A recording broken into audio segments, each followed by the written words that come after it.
जिंदगी की कीमत क्या है? एक बार की बात है, गौतम बुद्ध अपने शिष्यों को जिंदगी से जुड़ी अच्छी बुरी चीजों का ज्ञान दे रहे थे। सभी शिष्य उनकी बातों को बहुत ध्यान से सुन रहे थे। उन सभी में एक शिष्य ऐसा था जिसे प्रश्न पूछने की बहुत आदत थी। वो उठकर गौतम बुद्ध के पास गया और उनसे बोला, आप हमें जिंदगी के बारे में जो कुछ सिखा रहे हैं उस सब का क्या फायदा, क्योंकि हम में से बहुत से बच्चों को ये भी नहीं पता कि हमारे जीवन का मूल्य क्या है और ये जीवन हमारे लिए कितना कीमती है। पहले आप हमें ये बताइए कि इस जीवन का मूल्य क्या है। अपने शिष्य की बात सुनकर गौतम बुद्ध अपने कक्ष में गए और एक चमकता हुआ पत्थर का टुकड़ा लेकर आए। वो टुकड़ा उन्होंने अपने शिष्य को दिया और बोले, मैं तुम्हें इस जीवन का मूल्य तब बताऊंगा जब तुम इस पत्थर का सही मूल्य पता लगाकर आओगे। साथ ही ये ध्यान रखना कि तुम्हें ये पत्थर का टुकड़ा किसी को बेचना नहीं है। गौतम बुद्ध की बात मानकर वो शिष्य बाजार की तरफ चला गया। बाजार में सबसे पहले उसकी नजर एक फल बेचने वाले पर पड़ी और उसने वो पत्थर उस फल वाले को दिखाया और बोला, इस पत्थर के बदले आप मुझे कितने फल दे सकते हो?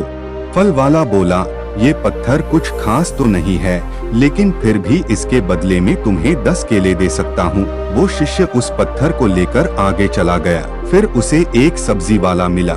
शिष्य ने उस सब्जी वाले से उस पत्थर की कीमत पूछी।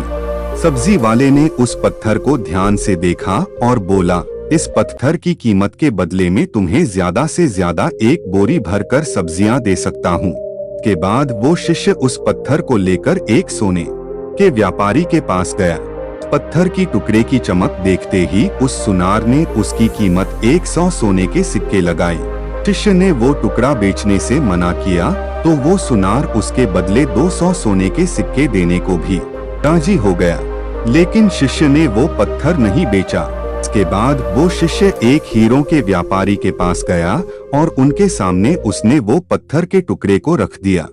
पत्थर को देखते ही हीरों के व्यापारी ने एक साफ कपड़ा बिछाया, उस पत्थर को उसके ऊपर रखा, फिर उसकी परिक्रमा की और हाथ जोड़कर उस पत्थर को कपड़े में लपेटते हुए वो बोला, तुम जिसे मामूली पत्थर समझकर उसकी कीमत पूछ रहे हो, असल में ये एक बेशकीमती रूबी है। ऐसा रूबी हर किसी को नहीं मिलता। मैं अगर अपना सब कुछ बेच भी दूं तो भी इसकी कीमत नहीं चुका सकता। उस व्यापारी की बातें सुनकर वो शिष्य हैरान हो गया। दौड़ा दौड़ा सीधा बुद्ध के पास आया और उन्हें उसने जो कुछ भी बाजार में हुआ वो सब बताया। कि अचरज भरी बातें सुनकर गौतम बुद्ध बोले, तुम्हारे सवाल का जवाब इस रूबी की कीमत में ही छिपा है। हमारा जीवन भी एक रूबी है, रूबी की तरह ये भी बेशकीमती है, लेकिन हम इस बात को हमेशा नजरअंदाज करते हैं और अपने जीवन का मूल्य नहीं समझते। हम दूसरों को देखकर और उनके जैसा जीवन जीने की कोशिश में अपने जीवन की कीमत को कम कर देते हैं। ये सोचते हैं कि हमारी जिंदगी की कीमत वही है जो दूसरे हमें बताते हैं, लेकिन ये बात हमेशा ध्यान रखना कि सामने वाला अपनी हैसियत, बुद्धि और अपनी समझ के हिसाब से तुम्हारी कीमत लगाता है। मुझे उम्मीद है कि यह कहानी आपको बहुत पसंद आई होगी और आपने इससे कुछ सीखा होगा। कहानी के बारे में अपने विचार आप हमें नीचे कमेंट बॉक्स में कमेंट करके बता सकते हैं। जाने से पहले वीडियो को लाइक करें और चैनल को सब्सक्राइब जरूर करें।